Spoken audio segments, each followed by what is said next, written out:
So this is the review for the Mauser, however you pronounce it, m-15. So this is a video that's been kind of in the works for a little while. Had this for a month, maybe a little bit over. And today we shot it quite a bit. Got some of it on camera, some of it not.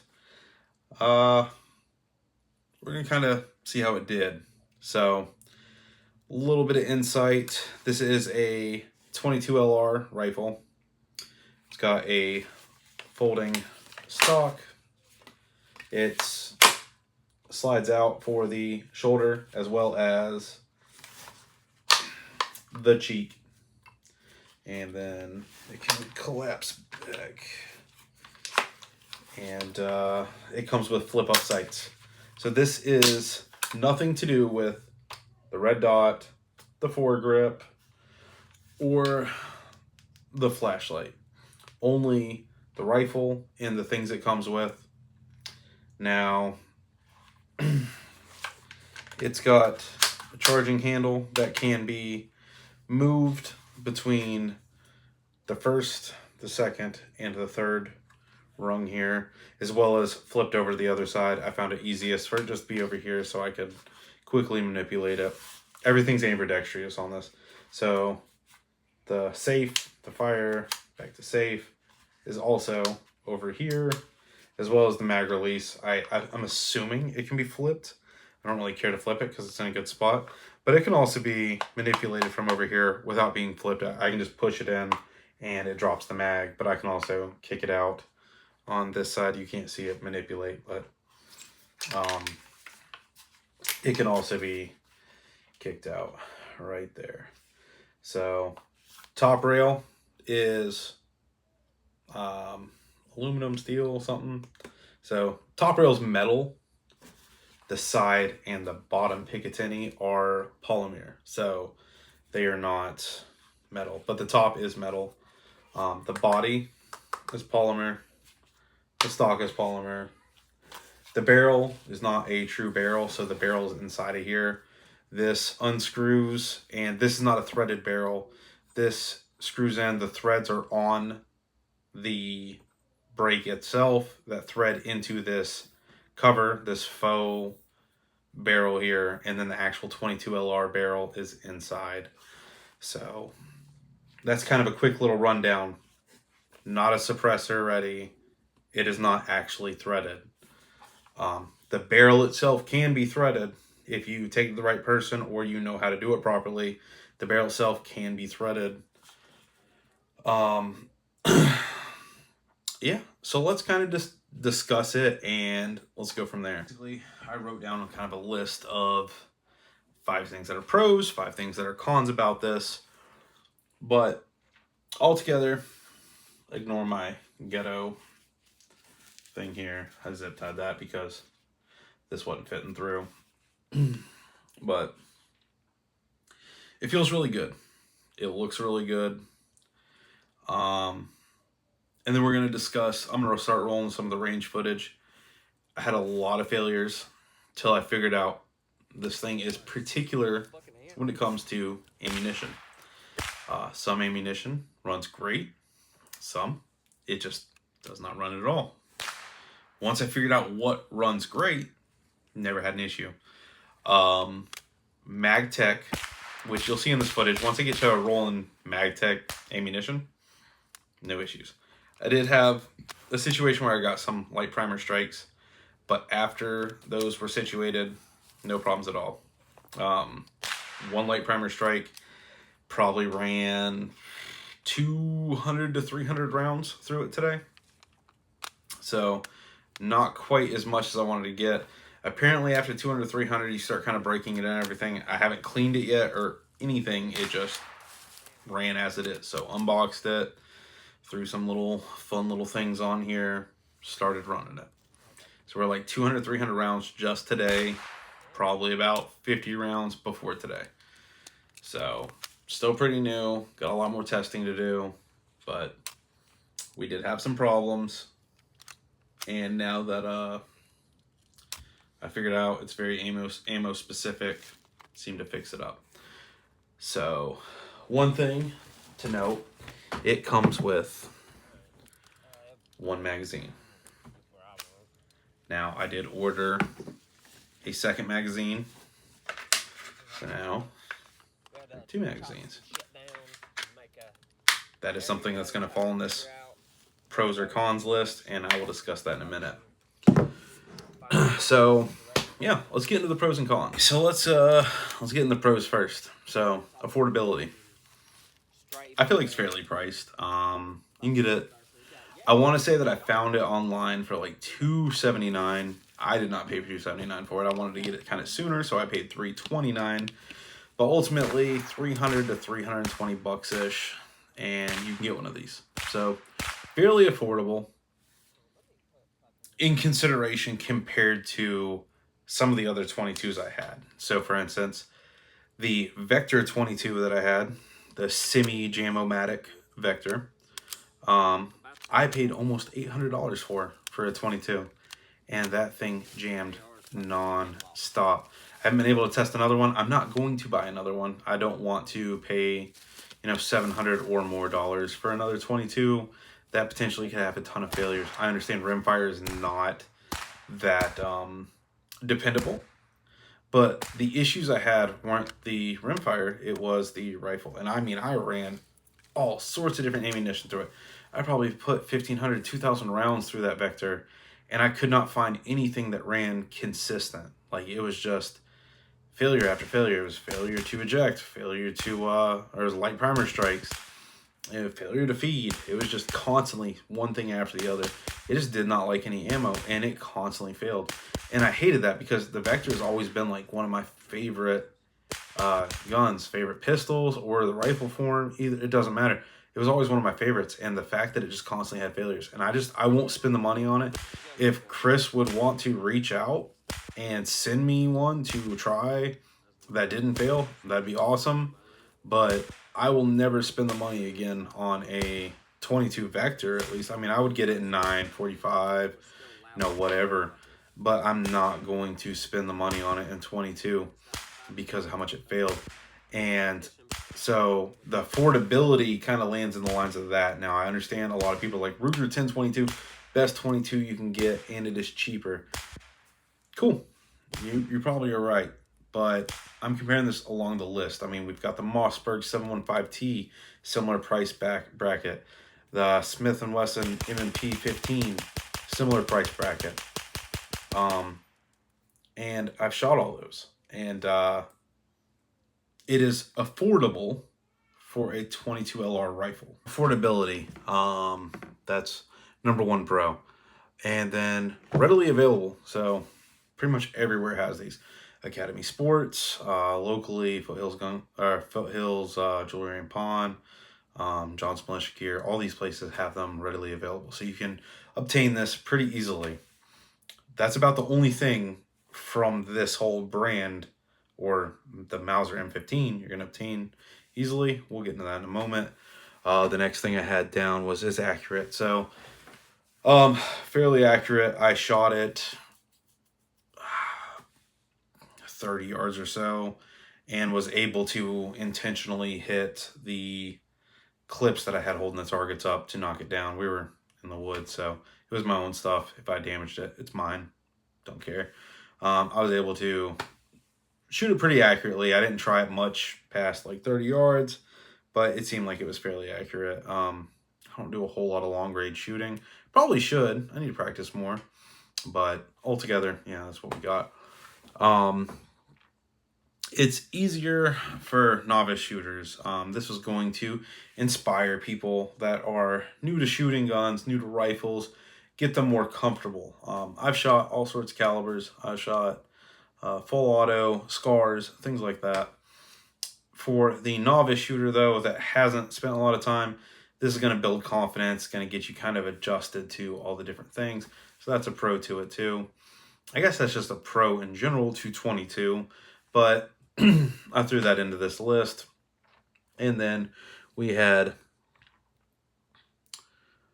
oh, well, we skipped off that page in general. That was not the right notes for this video. So it looks good. That is a pro. It's got an adjustable stock. That is a pro. The build quality, it feels really good. Yes, it's got a polymer body, but it feels good. It doesn't feel cheap. It doesn't feel crappy. It feels like it's a quality build. The accuracy, we already discussed that. It was pretty accurate. For what I was doing with it, I don't do super long range. I would imagine everybody has said the thing is super accurate, so I'm assuming that even at further ranges, it's probably pretty accurate. And the price point is really good, in my opinion. Some may we'll just get the Ruger 1022. That's all you need for the rest of your life until like you die, and you can pass it on to your great grandchildren. And maybe you're right, but I feel like the price point's pretty good. Dive into the cons. So, magazine cost. Comes with one magazine. That's it.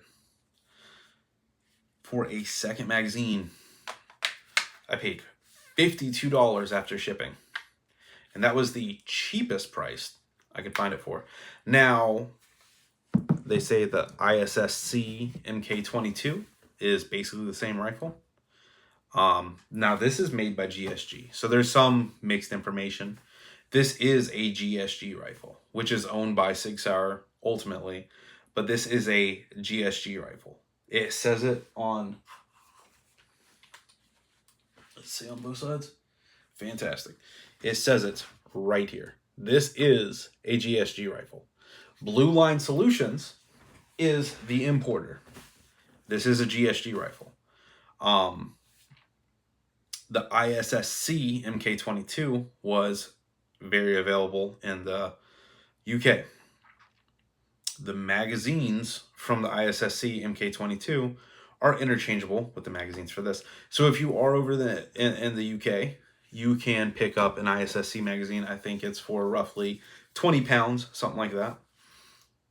In America, to get this magazine, it's like $50. Fantastic.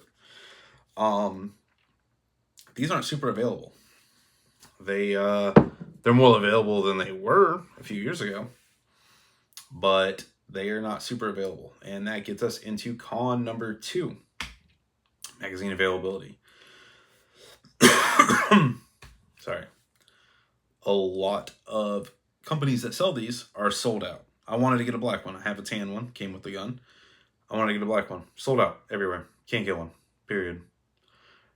I was able to find a tan one by paying $52, or it would have been more because it was like $50, or it was $48 plus shipping. That was going to be $10 at other places. So that was the cheapest price I could get it, and you couldn't pick. There are 10-round magazines to be like California, New York compliant, and Massachusetts and a couple other communist states, or the 22-round that it comes with, and that's what I got because there's really not much of a price difference there. I think the 10-round was the same price. So, yeah. Difficult to track down companies that have them. A lot of places carry them. A lot of places are out of stock. They happen to have one in stock. So, $52. Had to get some tea. Throat dry. So, yeah. Con number 2. Con number 1 and con number 2 are the freaking magazines. Straight up. Biggest problem. Because I can't stand having one magazine for a gun. I need multiple. I want to, A, have backup ammo. Just readily available. Ready to load up. And I just like being able to, when I'm at the range, throw mag after mag in. Con number 3. Right? Yes. Information about this is not readily available. So, like, I want to know if the barrel was threaded. Some websites that are selling the firearm say it's threaded. Some say it is not. Well, it just doesn't say anything. Try to search it. Nobody knows anything. There is no information to find out about this thing. If you search anything about a SIG, you search anything about a Glock, You search anything about a PSA AR, pretty much any other firearm, you search something, someone's discussing it. This has hardly any information online about it. So if you want to know something, you're going to have to buy it and find out yourself. Not a big deal, it's not threaded. But when some places are selling it and they're saying it's threaded, you expect to receive a threaded barrel on the end of your firearm. And to find out it wasn't was kind of irritating. I spent a lot of time outside today and the past week, and my allergies are just kicking my ass. So, which leads to con number 4, no threaded barrel. A lot of firearms come with a threaded barrel that are 22 rifles. This is not one. So, it does not come with a threaded barrel. You can get it threaded, but the fact that they would go to the extent of making a cover, let me show you without doing this on camera, because that will violate terms, conditions of YouTube. So that is the barrel. So there's like this little housing around it. The barrel is inside. Now mine is threaded. That is not how it came from the factory. I took the pleasure of making that happen myself. It does not come with a threaded barrel. It just comes with the barrel underneath it. There's no way to attach. I mean, I guess you get some adapters or something like that. I don't know. That'd take a lot of work. Finding, again, you don't have information, so it's hard to find anything. So, yeah, no threaded barrel. So that's con number 4. And con number 5, no replacement parts. As far as I can tell, I can't find anything for it. If something is wrong with it, something happens, whether the trigger, anything internal breaks, don't know what you're gonna do. I don't think you can get a replacement part for it. I haven't found any. So there's like no resources online for the Mauser m-15. So that is the last thing that seems like it's a con, is if something happens, it's not going to break. Or if something happens, there's not going to be a way to fix it yourself, as far as just ordering something and correcting it, things like that. So that's the pros, that's the cons. Ultimately, I like the firearm. I can live with the cons. They're not huge. The threaded barrel thing, whatever. The magazines, as you can see, I'll just spend the $50, get a magazine, whatever. Do a little bit of homework, find it. It's fine. Hopefully nothing breaks. But yeah, as far as the cons, I'll live with it. It's a good plinker. If you're looking for a plinker, it feels quality. It feels nice. It shoots well. Once you figure out the right ammo to run in it, it runs well. I mean, I sat there. Once I figured out that the MagTech ammo worked good, I dumped mag after mag just to make sure. I want to know if it was going to fail. And it ran it. It ran it, and it just kept running it. So once you find the right ammunition, and I'm going to keep testing. I'm going to do another video, maybe like 1,000 rounds into it, of how well it's doing and what ammunition I found runs well for mine. But once you find the right ammo, it runs well, it shoots well, it feels good. I like it. I would recommend it. The cons do kind of suck, but they're things that you can typically live with. Now, certain things, if I said it and they were just like, absolutely not, that draws the line, then maybe this one isn't the one for you. The Ruger 1022 has an aftermarket list that is insane. So like if you're looking to customize and do all sorts of wild things, the Ruger 1022 probably is the way to go. There's binary triggers. There's all sorts of stuff when it comes to Ruger 1022s. Not with this. If you don't like it the way it is from the factory, probably not the gun for you. There is a 110 round magazine. It's a drum mag. I would imagine a drum mag for 22 is going to be problematic. I will probably order it just to do a video on it. But I can kind of guess what the outcome is going to be. So it is what it is. but they do have a 110 round 22 drum mag for this.